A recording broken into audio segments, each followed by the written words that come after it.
Hello, welcome ladies and gentlemen, and, well, obviously, you can tell by the title of the video and everything that we're going to be playing some Wartales.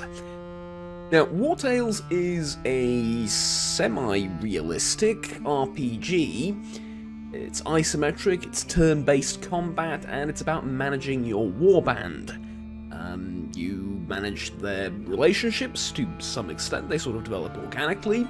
You manage their economy in the sense of money they earn, the resources they have, both in terms of food and materials that they gather, and, you know, they're just out there trying to survive in a rather brutal medieval world with some very light fantasy elements such as giant rats and, well, some...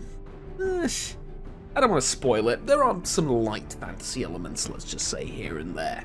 One of the interesting things is the amount of freedom this game gives you. You can play as criminals, you can play as traders, you can play as pirates, you can play as tavern keepers, anything you want, really. Although it is somewhat limited in the quests and the decisions you have to make because, well, it's a somewhat sandbox experience, but it is, you know, it's not completely free and open for you to do anything you want, let's just say. Right, so let's get into it. We're going to start up a new game, and we're going to pick what our warband is going to be. Now, I like Brothers in Arms Legion retirees quite a bit because you start off with a brute and a warrior, a ranger and a crossbowman. I don't want to set up a tavern and do all that because it's an interesting bit of content, but it's not really for me. Pirates is more of a late game thing, although it can be really fun playing as bandits. I've done that very recently, so I don't want to do that. I like deserters fleeing an abusive captain. You start off with a warrior and a swordsman, ranger and archer, like a nice, interesting combo. Young farmers is, well, you know, a bit dull, honestly. Escorting merchants, apprentices, etc., etc. Brothers in Arms Legion retirees. Let's go deserters fleeing an abusive captain. That's going to be, I think, a little bit more... It's going to make a little bit more sense in the region that we're going to start off in. And we're going to go with Used to Long Walks. I think this one's my favourite. Now, I don't have a lot of time in the game. I have done 2 playthroughs of it. One as a sort of band of brigands and criminals, and I tried to play them as evil as I could, and I wanted them to be really, really, really evil, like, you know, chaos worshippers evil. Not really an option most of the time. So yeah, you can play as a band of mercenaries that's a little bit more criminally oriented or a little bit less criminally oriented. That's generally how it goes. You can't really pick extreme ends one way or another. I like cunning fighters as well, and you know what? Given that we're legionaries fleeing an abusive captain, you know what? Yeah, sure. Relative sense of loyalty I really like as well as a debuff because it's not that bad. Yeah, let's go with a relative sense of loyalty because, well, it's kind of how we got here anyway, right? And then we're going to go with region-locked exploration because I think that one's the best. Certain regions are just harder, certain regions are just easier. That's about it. Now, we're going to start off in the country of Arthias, the kingdom of Edoran. Arthas? Arthas, right? That's Arthias? Arthas? One of the two. We're going to start off here. This is, I think, the default starting area, the first one that was in the game. This one was added later, I believe. We're going to start off here and we're going to go with experienced and save mode.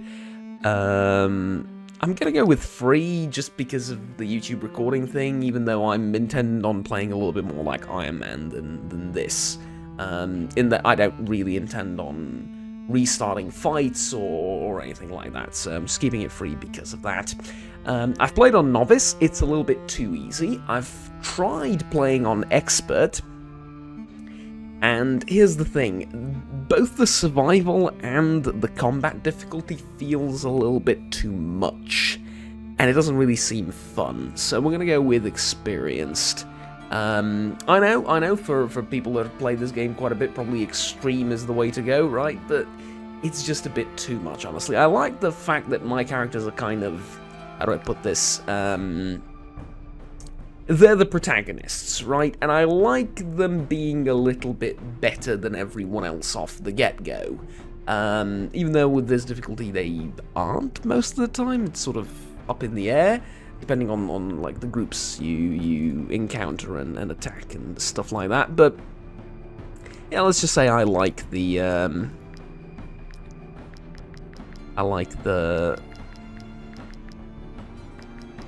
balance between fun and difficulty there. Okay, so clothing color I don't really care about. Their names I also don't really care about that much, although I think I'm going to leave the names up to you guys. So if you would like to be part of the Let's Play, and you would like one of these characters to be named after you, feel free to let me know down in the comments below, and I'm going to rename them. I can also change the gender as well here. I liked... There was a group I had where I had them all basically have the same haircut and the same hair color and the same everything. Kind of like a dress code or a uniform of sorts, which is not bad, I think. Given...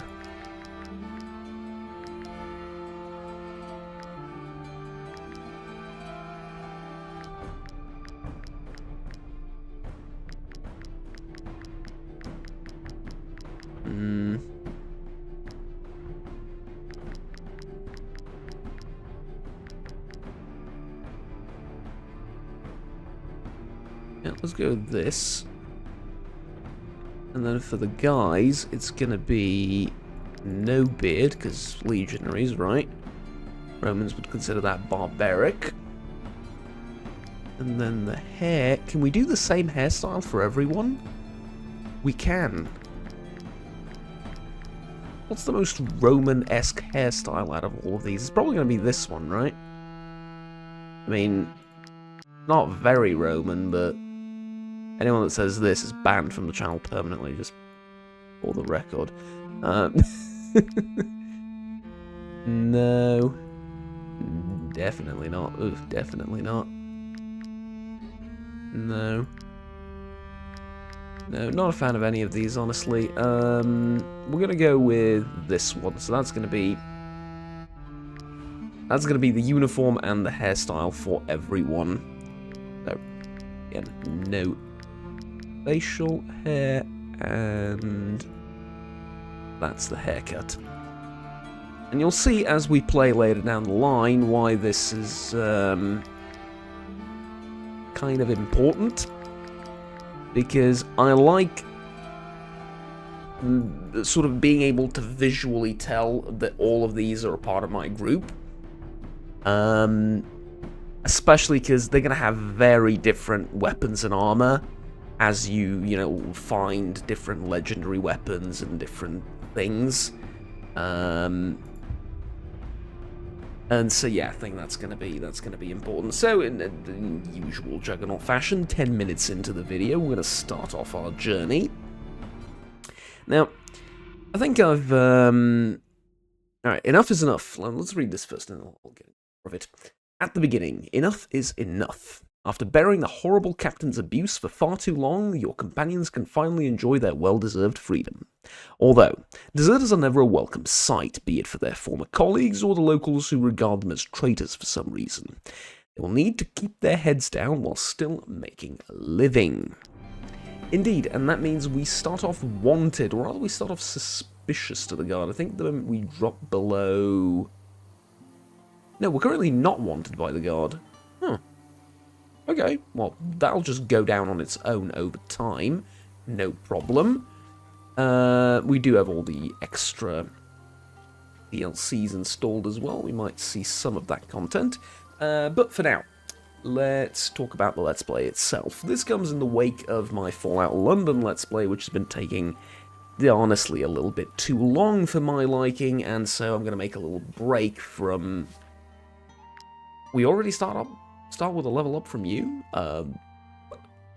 Okay, I mean, I like that. Now, we can go with medium armor for you. Deals 3 times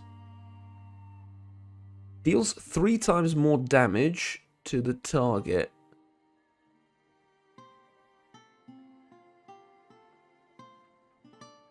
I feel like this isn't really conveying what I think it's trying to convey. Deals 3 times more damage, 2 to 3 damage to the target. What do you mean 2 to 3 damage? Deals 5 to 6. Why would it deal 2 to 3? Does it deal it 3 times? Like, not 3 times more, but deals 3 times. I'm not making much sense. Anywho, we're going to go with Sentinel, I think. Yeah, I really like Sentinel, and then having this sort of be the tank. Of course, you could rename units here, and you can also rename the horse. So or the pony, rather. If some of you, for God knows what reason, want to be the pony, that's also an option that's open for you. Again, quite sure why you would want that, but it is an option. Oh god, we're gonna have our first fight, and it's gonna be wolves, or is that... Oh god. 2 wolves. Okay. I didn't even level up my character yet. Oh boy. Okay, so we have 3 on this side, 2 on this side. We're gonna focus on the 3 on this side. Why would you do that, Juggernaut? Because I don't think these can make it to us on time. And these can. Yeah, they can make it to us, so... These 2 will basically skip a turn. Well, they're not going to skip, they're going to walk towards us, but they're not going to be able to do anything this turn. Okay, so... Let me just finish the sentence I started a minute ago. This comes in the wake of the Fallout London Let's Play, which has been going on for a little bit too long, so I'm going to make a little break from that, and we're going to focus on this. And it's going to be a short little Let's Play of maybe like a dozen episodes or so before we get back to Fallout London, and then... you know, do our other stuff that's planned for the channel. This is a quick little detour, shall we say. And a fun one at that. So, this game is extremely long, by the way. I doubt we're going to be able to do much in the way of late game content, but I reckon we're going to be able to finish the first region at the very least. Okay, so, 3 wolves on the left, 2 wolves... 3 wolves on the right, 2 wolves on the left. Which ones take their turns when? So this one goes, then this one, then this one. So, with 2 units, we need to keep these 2 guys busy somehow. Do you reckon I can hit both of them from here? I think I can. Indeed I can. Unfortunately, it's not going to be a lot of damage, but it's going to be 2 hits I wouldn't be able to get otherwise. Have him move, and then these 2 go immediately afterwards. Now, what do I do about that? Well, 4 to 7 damage is not going to kill anything. I could go with Ovation. All the units in the... Sorry, or the unit and all allies gain Riposte. I like that. There's a level 2 fight. Honestly, we can use Riposte right now. It's one of the rare abilities we have that use Valor points, but I haven't really talked about those yet, have I? Well, let's get into combat a little bit more, and then I'll sort of explain gameplay mechanics as we encounter them, right? You saw the overall large campaign map, but now this is the actual combat. So, combat is usually done on smaller maps like this, which are relatively small most of the time, with sometimes, if I can find some here, yeah, for example here, there you go. a pumpkin. You'll find various items on the ground that you can use occasionally, but most of the time it's just you and your units. You get to deploy them before combat starts, and then you're off to the races. The majority of combat revolves around spending valor points, which you use for special abilities that do buffs, extra damage, stuff like that, and earning valor points. You earn valor points, well, different things for each and every single unit earn them valor points, but we'll get into that later. We spent one there to gain riposte on all our units, which essentially, the next time this unit is attacked and engaged by their opponent, they attack in return with an attack of opportunity. So every time we get attacked, we strike back in turn. So here's what I'm going to do. I wonder if this one can move. We can move it to our archer as well.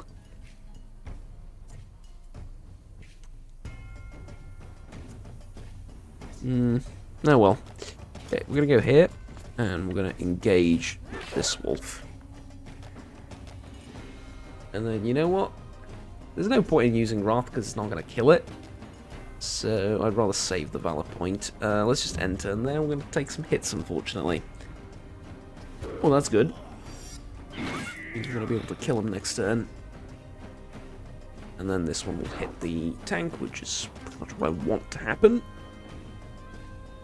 Okay, this wolf goes next, and then after that wolf, it's this one, which is not really a factor. Okay, considering this unit here is an expert at backstabbing stuff, let's do just that, and then let's move him out of the way. Question is where? Maybe? No, let's move you way out of the way. I think, yeah. Makes more sense. I actually want this guy to get hit, even though he won't have riposte. Okay, and then this one goes last. Okay, what do we have? 4 to 7 on you. Don't have a lot of movement points. That's going to be a teeny bit problematic later down the line. But for now, we can just take a shot, and this wolf is not going to be a problem this turn.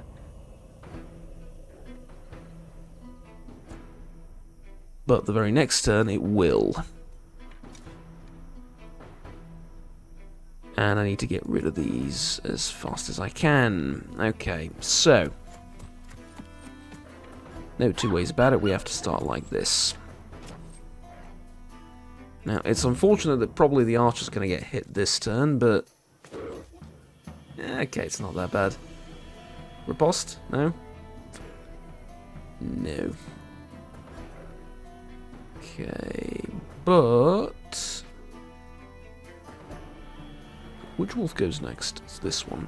Okay. Considering this one already attacked, I don't need to worry about it too much. Hit this one and end turn.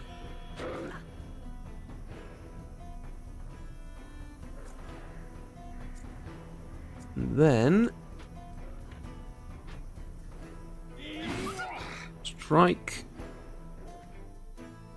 Unfortunately, that's all I could do.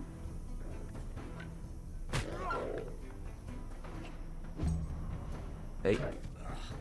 That's a big problem. This unit is dead from bleeding.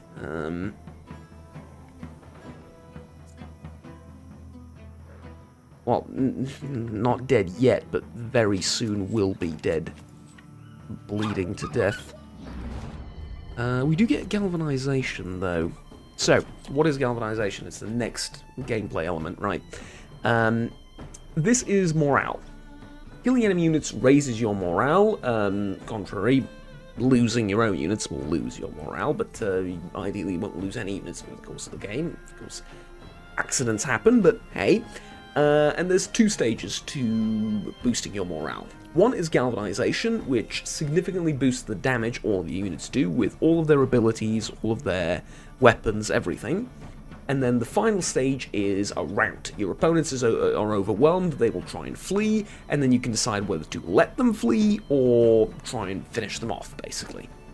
So, We're not going to let... I mean, we may let them flee for all I know, but we will see in a little bit. For now, I'd like to get rid of this wolf, and then the enemy flees, and you know what? We're not going to let them... We're not going to let them flee. We're going to end the turn here, and then with you...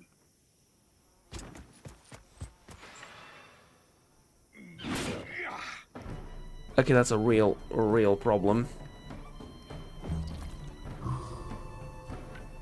Unfortunately we can punch it to death. It goes to show another gameplay element, which is units being in the last stand, so to speak, or rather dying. Your units don't immediately die when their hit points reach 0. They get in a sort of last stand kind of mode, in which they're not able to do any damage, they're not able to use abilities, they can move very short distances, and the next bit of damage they take after their hit points reach 0 is the actual lethal one. So we're going to heal up, and I'm going to repair some of the armor on some of them. Now let's repair all of it. And then animal carcasses, I might as well take them because I'm not carrying much, but later that will change as well. And so the next bit of damage they take will kill them. However, that next bit of damage can come from various sources, including bleeding, poison, fire, anything. All of it counts as the next bit of damage, right? And so, generally speaking, if they're dying, they're in big, big trouble. Okay. The sentry. Willpower, critical hit, movement. I really like movement. Willpower, I mean, used to boost troops' morale in combat, also increases the critical hits. Unit survives the first time they should die in combat once per encounter at 15 points. The thing at 15 points is pretty good, but up until then, this seems a bit weak. I mean, it mostly seems about constitution and strength for them. Dexterity is for rogues and such. Well, yeah, anyway.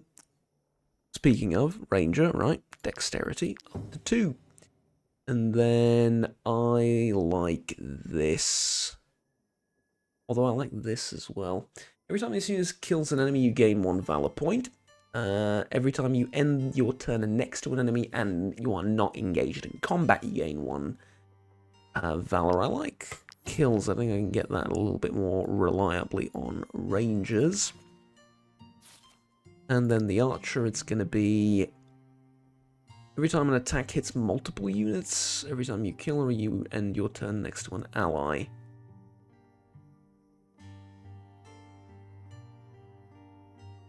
I like this, but because I usually go with Hunter. Although I can change that for now, can't I? I can go to, like, Beastmaster or something. Yeah, let's go with Valorous Sport. Why not? And then Dexterity for you as well, obviously. Increase the damage. So we've gained some experience, we've gained some influence. Influence is what you use to recruit new companions and perform certain actions. Usually it revolves around convincing people to do something, threatening people, etc., etc., or sometimes it can also be, or not sometimes, but like later down the line, it can also be used to negotiate contracts. How much money you get paid for doing something, or not doing something. Like hemp. And then there's also another part of the game where you visit locations and then you need to find little secrets like this on this screen. So, be careful, mercenaries. A plague-ridden man is at large in the area. And look what he's done to his own parents. Yikes. This wretched lout tried to hide his condition. We never noticed. He could have been contaminated. Right, well that's a problem. Part of his eye has been carved out. Well, we're going to need to find that. Whatever it is. that did this. Unfortunately.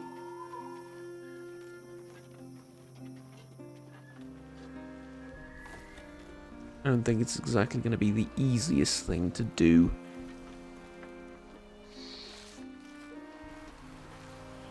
I'll tell you what, I get the feeling... Ah, never mind, let's head down south. I don't actually know this part of the world too well. I get the feeling we should have gone to... yeah, this might be a little bit difficult. Dark Mist Tower. Let's see. Yeah, level 2 hideout with 2 hoodlums and a poacher. I reckon we can take them. I really do. So, we've leveled up our knowledge of the world by, finding a couple of areas. What I think we're going to learn first is... I need career plans. Here's something I need. I need to get to career plans as soon as possible. But I'm going to go with a run. Run is very much necessary for this game. However, given the fact that there are only 3 bandits in this tower, and the fact that I know the...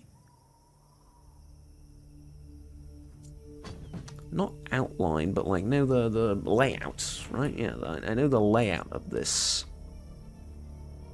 place. I get the feeling I'm going to be able to do very well for myself indeed. So, these two cannot reach any of us in time to do any damage. If I move... that's unfortunate. Can you get to her? That's a bear trap. You might not want to. Okay. In which case, I'm going to deploy like this. Now, the poacher's going to go first, immediately after our archer.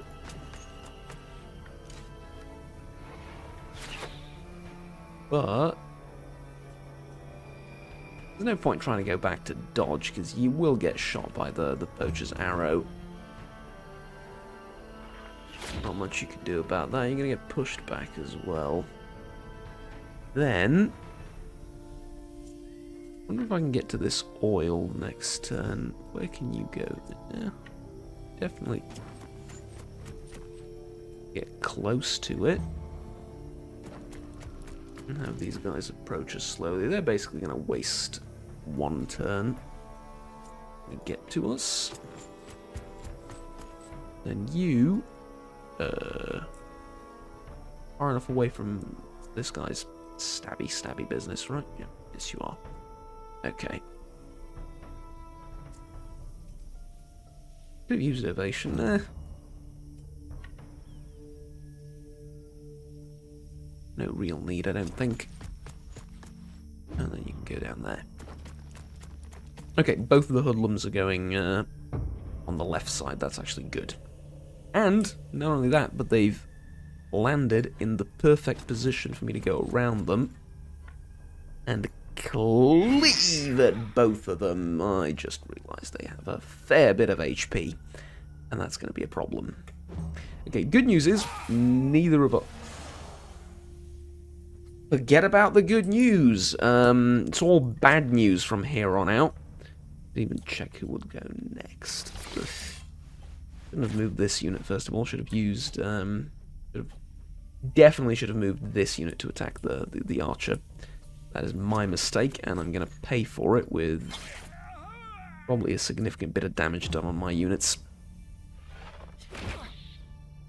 Yeah, ouch. Okay. This is a big problem over here that's developing. Okay, tell you what.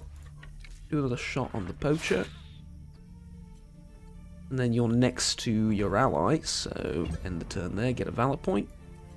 You move up, and I think you're going to be... You might not be able to kill the poacher, but it's basically... Oh yeah, you will. You will with this.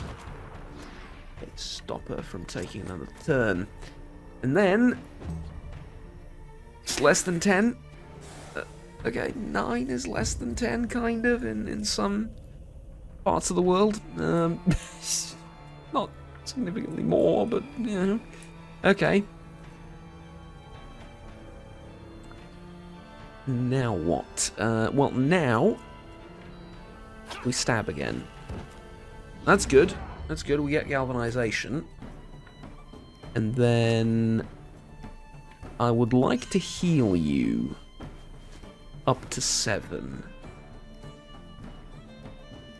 Which is not the best thing ever, but it's not bad either.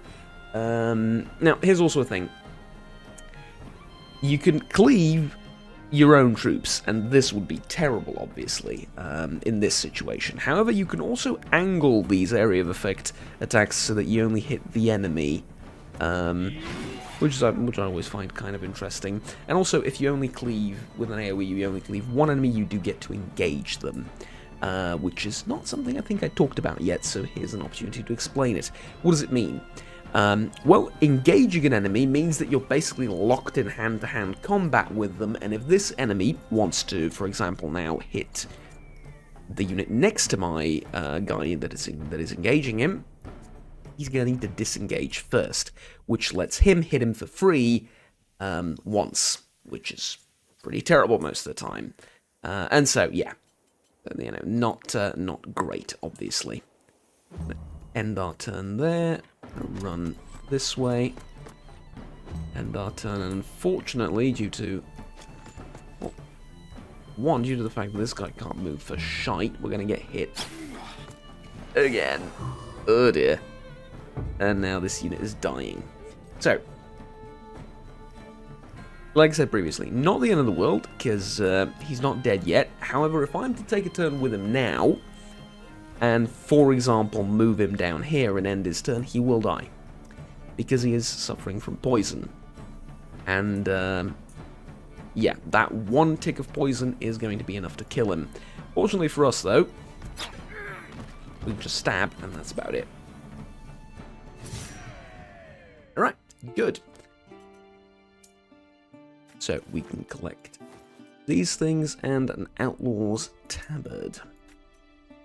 Also collect human remains. Why we would want to collect them, I will leave up to your imagination. But yeah. So let's heal our guy, and let's not repair everything yet. This is a set of light armor. I believe that you would benefit from it, but you cannot equip it. You can, though. Although, you're a sentinel, I really should focus on heavy armor for you. Ranger. Cannot equip light armor. Okay, you cannot equip light armor. Fine.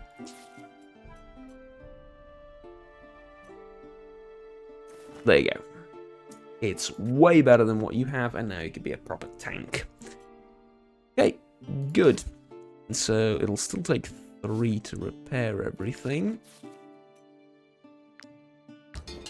Although, I don't see much benefit in repairing the shield.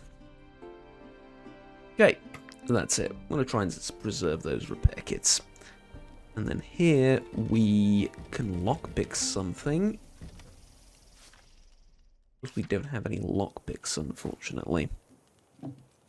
But, we can collect of these. Now, this is how I generally organize my inventory. The stuff I need, like materials-wise, is up here. Stuff I intend on selling is usually like one row below it. So, in case you get confused why I'm organizing things like that, that's the only reason.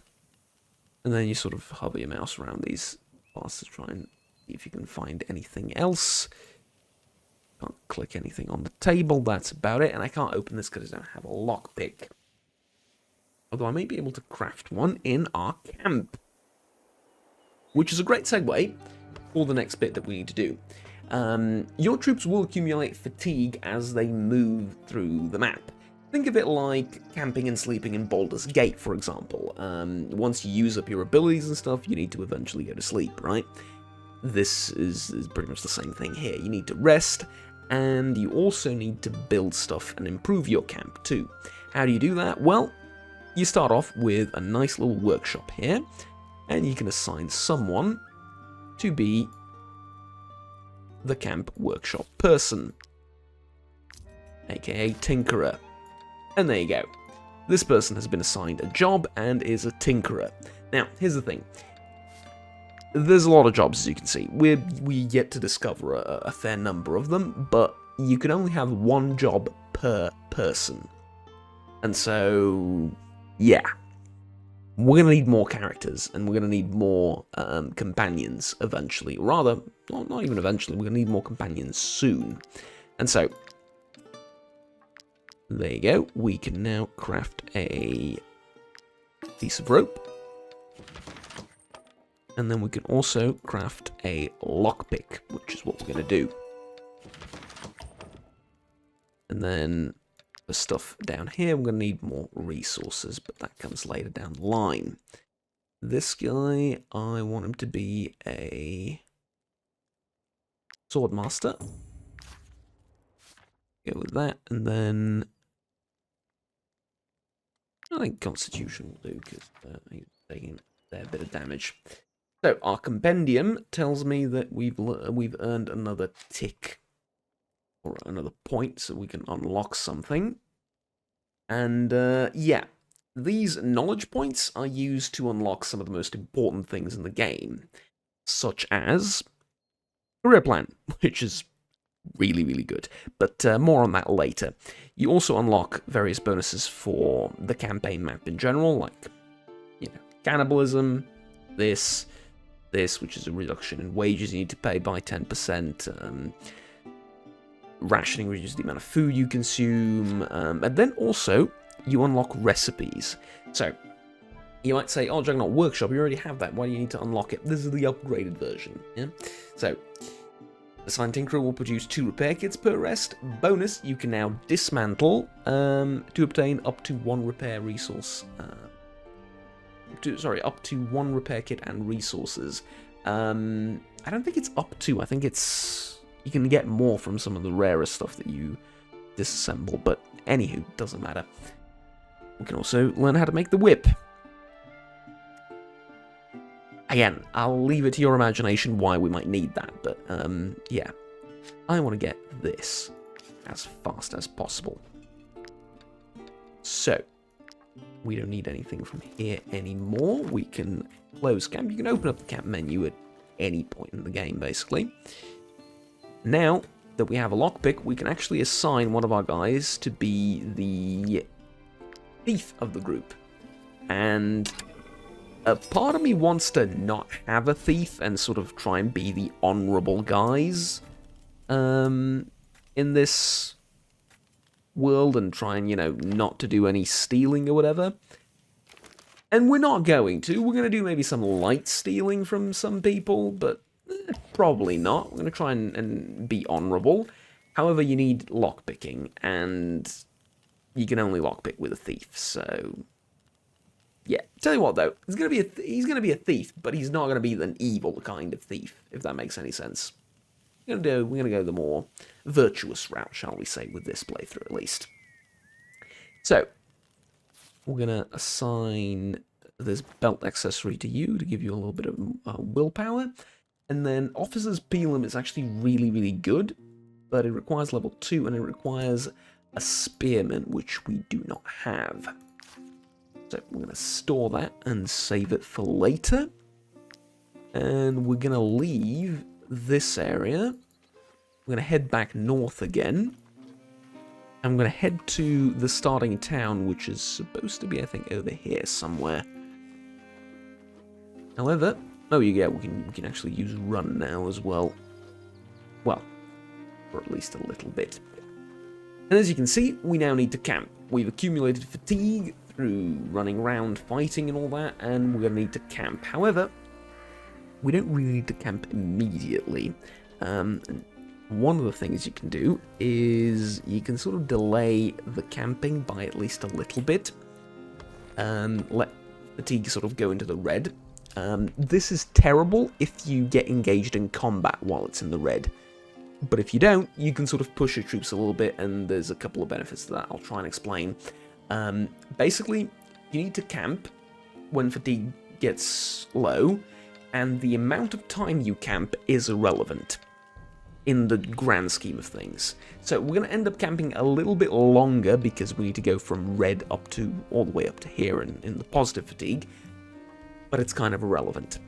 And the reason it's irrelevant is because there's two factors when camping. Well, three technically.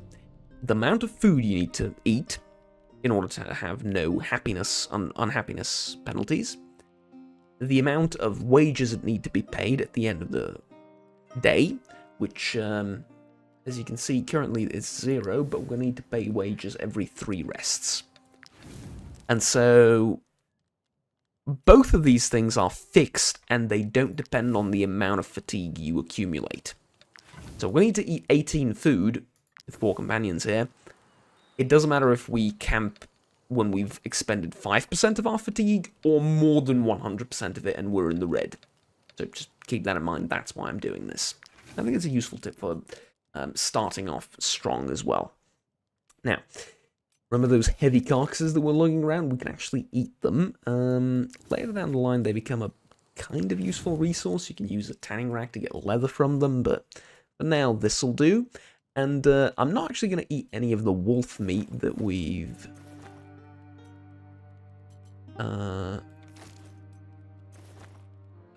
picked up, because you can make better recipes with this if you have a pot. It's a camping, it's a tool that you make for the camp, and you can assign a cook, and you can actually make delicious recipes from various foods that you collect. So that's going to be our food. Danger level is none, which means we're not going to get attacked while resting. And there's also a fixed number as well, so it doesn't depend on the amount of time that you spend camping. And then we can rest. And there we go. Troops are well rested. We've gained 2 valor points. We've gained 3 happiness, and our troop happiness is 8. We've also produced 2 raw materials, which can be used to repair armor. Speaking of happiness, essentially, at -3, a companion will want to leave. At 7, maximum valor points are increased by 1, and 15 is the maximum you can have. At which point, for 1 you get bonus experience, and anything above 15 earns you influence. That's about it. Simple as. How do you get more happiness? Basically, just feed your troops, pay wages regularly, let them sleep, let them rest, give them alcohol, give them good food, and they're going to be happy. Happiness is the one thing I haven't really had any trouble with in the game thus far in the 2 Let's Plays that I've done, but generally speaking, I tend to take care of my troops, and I tend to prioritize that.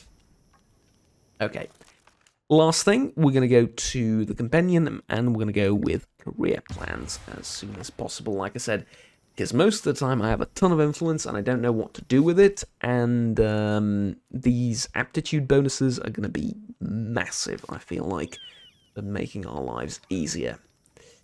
And this, basically, it's a diminishing return sort of thing. The later you get it, the less influence you can spend, and the less level up opportunities you have. So getting it early on is best. Okay, and that's enough, I think, for this episode. So 45 minutes in, that's plenty for the first video. I've explained the basics of the game. You've seen some of the gameplay. You've seen some of the characters, how they perform. I think this is plenty to let you guys decide on whether you want to be part of this Let's Play or not, and generally if you want to follow along too. So, let me know down in the comments below if you want me to rename any of these characters for you. You can tell me in the comments, you can message me on Discord, anywhere really is fine. And, yeah, there you go. We have a Sentinel, we have an Archer, we have a Ranger, which is more like a rogue thief kind of guy with a dagger, poisons, stuff like that, and we have our Swordmaster, which is cleave, AoE attacks, and so on and so forth. That's about it. Thank you very much for watching. I will see you all next time. Until then, have fun, take care, and bye-bye.